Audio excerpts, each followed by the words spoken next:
Hello बच्चों, हम करेंगे question number 12। In the given figure L parallel to M. Figure आपको गिवन है, एल किसके पैरेलल है? एम के। And P parallel to Q, P parallel है क्यू के। आपको एंगल फाइंड करने ए बी सी डी, यानी angle A B C D, चारों एंगल आपको फाइंड करने हैं। और ये एंगल आपको 65 डिग्री गिवन है। तो सबसे पहले इसमें क्या करते हैं, सबसे पहले गिवन लिखते हैं हम। गिवन हमारा क्या है? एंगल एल है पैरेलल है एम के, और पी पैरेलल है किसके? क्यू के। ये चीज़ हमें क्या है? गिवन है। अब हमें फाइंड क्या करना है? To find angle A comma angle B comma angle C and angle D. ये चारों एंगल आपको फाइंड करने हैं। तो सबसे पहले ये देखिए, क्यू और एल क्या है? इंटरसेक्टिंग लाइन है।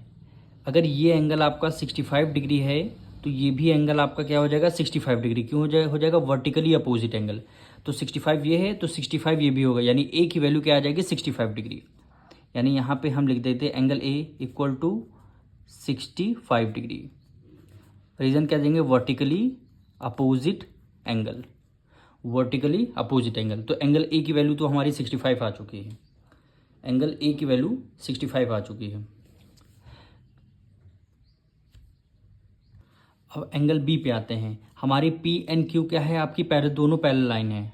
और एल को हम मान लेते हैं ट्रांसवर्सल लाइन। एल क्या है? हमारी ट्रांसवर्सल लाइन है। तो angle A plus angle B, दोनों एंगलों का सम कितना हो जाएगा? 180 डिग्री। क्यों हो जाएगा? Co-interior angle. तो यहाँ पे लिखेंगे पी पैरेलल है किसके? क्यू के, ठीक है। और L is a transversal. L क्या हो जाएगी? ट्रांसवर्सल। एल हमारी क्या हो जाएगी? Transversal line.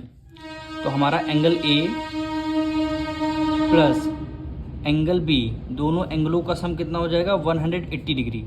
रीजन क्या देंगे? Co-interior angle. Co-interior angle. क्या रीजन हो जाएगा? Co-interior angle. Angle A की वैल्यू हमने निकाल चुके हैं, 65 डिग्री आई है। प्लस एंगल बी की वैल्यू हमें निकालनी 180 डिग्री। तो एंगल बी इक्वल टू 180। 65 उधर प्लस का इधर किस में आ जाएगा? माइनस में आ जाएगा। तो एंगल बी इक्वल टू कितना आ जाएगा? 10 में से 5 गया 5, 7 में से 6 गया 1, और ये आपका 1। यानी एंगल बी की वैल्यू कितनी आ गई? 115 डिग्री। और एंगल ए आपकी 65 डिग्री आ चुकी थी। अब देखिए, अब हम लेंगे एल पैरेलल किसके है? एम है। ओ पी है ट्रांसवर्सल। तो angle B plus angle C कितना हो जाएगा? 180 डिग्री। क्यों होगा? को इंटीरियर एंगल।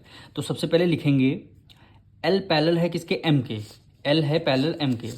तो यहाँ पे लिखते हैं एल पैरेलल टू एम, और पी क्या है? ट्रांसवर्सल।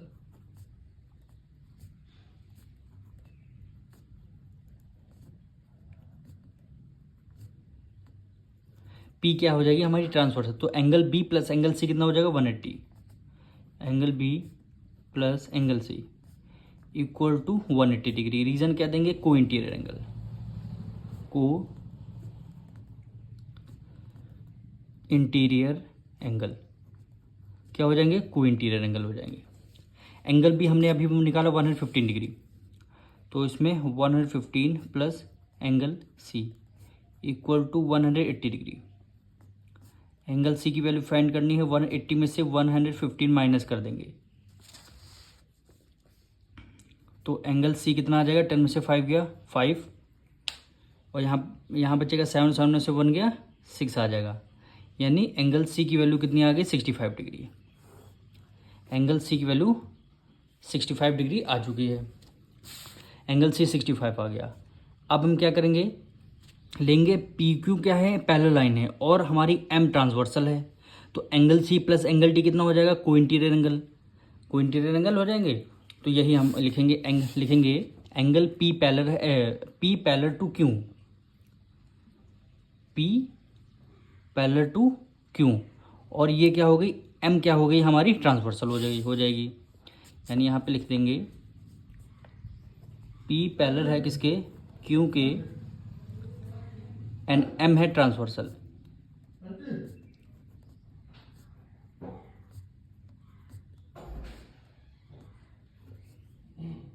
तो क्या हो जाएगा?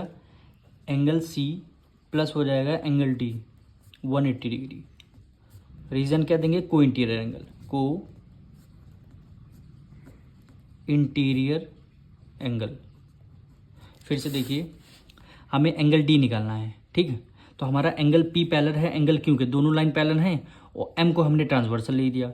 तो ये वाला एंगल का सम, ये वाला एंगल, दोनों एंगलों का सम कितना हो जाएगा 180। रीजन क्या देंगे, को इंटीरियर एंगल। और एंगल सी हमने अभी फाइंड किया 65 डिग्री आया है।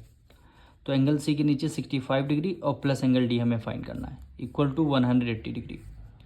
तो angle D equal to 180 degree minus कर देंगे 65 डिग्री को। तो एंगल डी कितना हो गया, 10 में से 5 गया 5, 7 में से 6 गया 1 और ये 1 बचेगा। तो एंगल डी की वैल्यू क्या हो जाएगी 115 degree. Angle D, angle C आ गया और ये आपका बी आ गया और ये आपका ये आ गया। यही क्या हो जाएगा आपका आंसर।